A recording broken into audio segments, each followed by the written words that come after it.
નમસ્તે વિદ્યાર્થી મિત્રો. મારું નામ બારોટ કૃપલ ભરતભાઈ છે. હું સ્વામી વિવેકાનંદ સર્વોદય બેંક એજ્યુકેશન કોલેજ મહેસાણાની પ્રશિક્ષણાર્થી છું. હવે હું તમારો પરિચય મેળવીશ. તમારું નામ શું છે? તમે ક્યાંથી આવો છો?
તો વિદ્યાર્થી મિત્રો, ધોરણ 12ના વર્ગખંડમાં નામાના મૂળ તત્વોના વિષયમાં આપ સૌનું હાર્દિક સ્વાગત છે. તો વિદ્યાર્થી મિત્રો, આજે આપણે પાઘડી વિશે અભ્યાસ કરીશું. પાઘડીમાં આપણે આજે સરેરાશ નફાની પદ્ધતિએથી દાખલો ગણીશું. આ પદ્ધતિમાં પાછલા વર્ષે સરેરાશ નફાની રકમને ધ્યાનમાં લેવામાં આવે છે. આ રકમને ખરીદીના વર્ષો વડે ગુણતા પાઘડીની કિંમત નક્કી કરવામાં આવે છે. તો આજે આપણે પાઘડીનો દાખલો જોઈએ.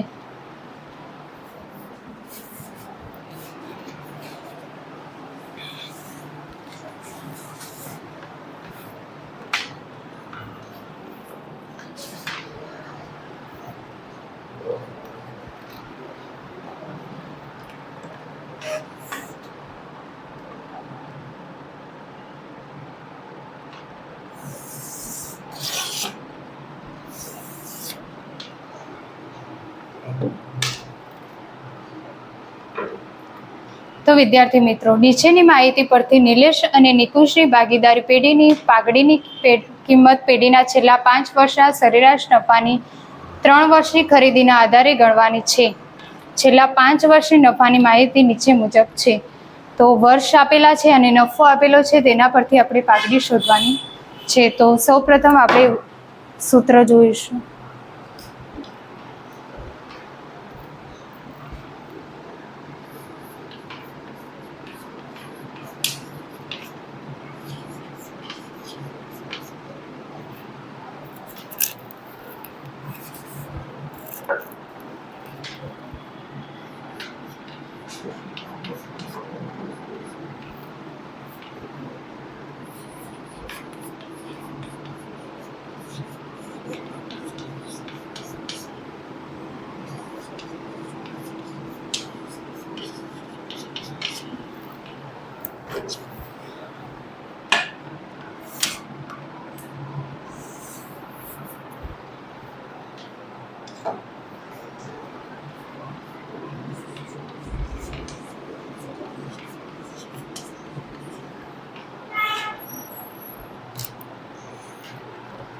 સરેરાશ નફાનું સૂત્ર છે આપેલ વર્ષનો કુલ નફો ભાગ્યા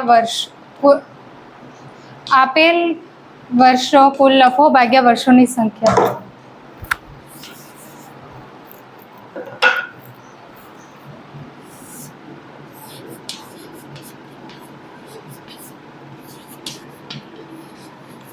ભાગ્યા વર્ષોની સંખ્યા. તો આપણને જે રકમમાં આપેલ વર્ષનો નફો દર્શાવવામાં આવેલો છે, તે નફાને કુલ વર્ષ વડે ભાગતા સરેરાશ નફો મળી આવે છે. તો વિદ્યાર્થી મિત્રો, નફાનો તમે સરવાળો કરીને મને જવાબ આપો.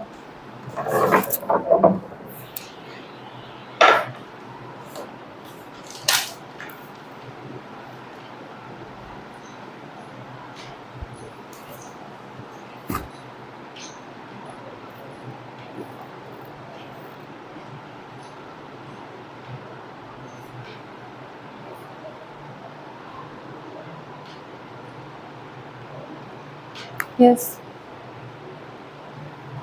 નફાનો કુલ સરવાળો 10,35,000. સરસ, બેસી જાઓ.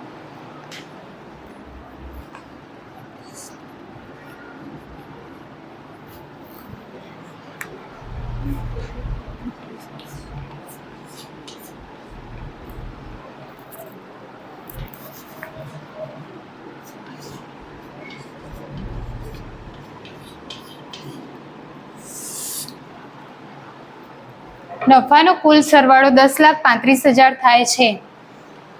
તો રકમમાં આપેલા 5 વર્ષ 1, 2, 3, 4, 5 5 વર્ષ વડે તેને ભાગવાનો છે. તો 10,35,000 ને 5 વડે ભાગતા 2,07,000 જવાબ મળે છે.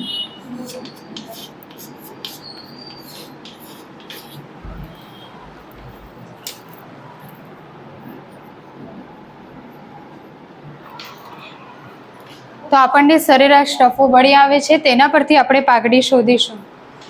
તો પાઘડી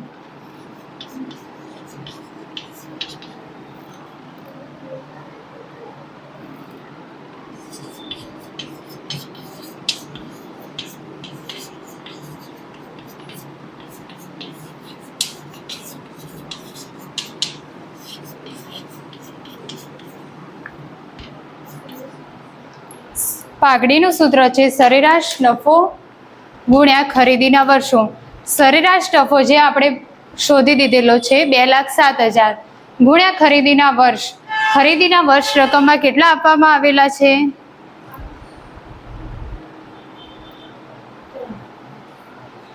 યસ. ખરીદીના વર્ષ 3 આપેલા છે. ઓકે, બેસી જાઓ.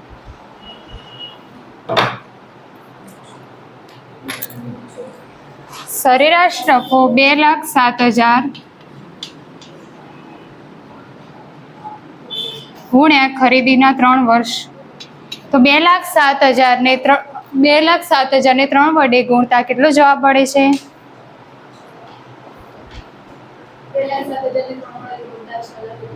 સરસ, બેસી જાઓ.